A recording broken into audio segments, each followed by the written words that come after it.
Cinema ఇండస్ట్రీకి time బాలేనట్టుంది. ఒకదాని నుంచి బయటకు వచ్చేలోపు మరొకటి వాళ్ళ నెత్తి మీద పిడుగులా పడుతుంది. ఇప్పుడు ఫెడరేషన్ ఎంప్లాయీస్ యూనియన్ స్ట్రైక్ అంటూ నిర్మాతలను బెదిరిస్తున్నారు. తమకు 30% వేతనాలు పెంచకపోతే పనికి వచ్చేదే లేదు అంటున్నారు వాళ్ళు. మరోవైపు ఏ విషయం మీద నిర్మాతలు కూడా చాలా సీరియస్ అవుతున్నారు. ఒకవైపు నిర్ణయం లేబర్ కమిషనర్ ముందు పెట్టిన తర్వాత వాళ్ళు తీసుకునే నిర్ణయం వరకు కూడా ఆగకుండా మీ అంతటకు మీరే సొంతంగా సమ్మెబాట పట్టడం ఏంటి అంటూ నిర్మాతలు ఫైర్ అవుతున్నారు. ఇన్ని రోజులు మీకు అడిగినంత ఇస్తే చివరికి మాకు మీరిచ్చే బహుమతి ఇదా అని వాళ్ళు అడుగుతున్నారు. పైకి కనిపించేంత సింపుల్ వ్యవహారం అయితే కాదు ఇది. ఖచ్చితంగా లోపల చాలా పెద్ద విషయమే జరుగుతుంది. అందుకే ఎప్పుడు బయటకు రాని నిర్మాతలు కూడా ఈ రోజు మీటింగ్ కు వచ్చి సంచలన నిర్ణయం తీసుకున్నారు. యూనియన్స్ తో సంబంధం లేకుండా సాంకేతిక నిపుణులని, కార్మికుల్ని పనిలోకి తీసుకోవాలని వాళ్ళు నిర్ణయించుకున్నారు. ఈ మేరకు తెలుగు ఫిల్మ్ ఛాంబర్ ఏకగ్రీవ తీర్మానం చేసింది.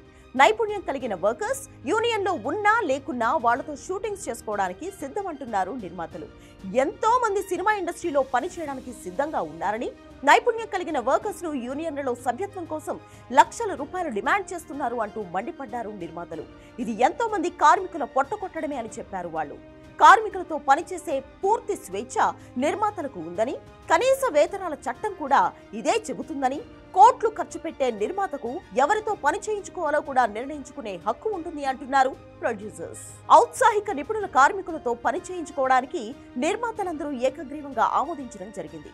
యూనియన్ సభ్యత్వం కోసం లక్షలాది రూపాయలు కట్టవలసిన పనిలేదు. ఫిల్మ్ ఇండస్ట్రీ మనుగడ కోసం నిర్మాత శ్రేయస్సు ముఖ్యమని కార్మిక సంఘాలు గుర్తించాలి అంటూ చెప్పుకొచ్చారు నిర్మాతలు. అయితే తమను కాదని యూనియన్ లో లేని కార్మికులను షూటింగ్ల కోసం పిలిస్తే మాత్రం పరిస్థితులు చాలా దారుణంగా ఉంటాయంటూ వాళ్ళ సైడ్ నుంచి కూడా హెచ్చరికలు వస్తున్నాయి. ఆల్రెడీ పవన్ కళ్యాణ్ ఉస్తాద్ భగత్ సింగ్ సెట్ కు వెళ్లి గొడవ చేశారు యూనియన్ సభ్యులు. ముంబై నుంచి సినీ కార్మికులను తీసుకొచ్చి ఇక్కడ షూటింగ్ చేస్తున్న వాళ్లను అడ్డుకుని వెంటనే ఆపేశారు. అంతేకాదు ఇండస్ట్రీలో చాలా చోట్ల వేరే ఇండస్ట్రీ సినీ కార్మికులతో జరుగుతున్న షూటింగ్ల మీద దాడి చేయడానికి కూడా రెడీ అవుతున్నారు ఫిలిం ఫెడరేషన్ సభ్యులు.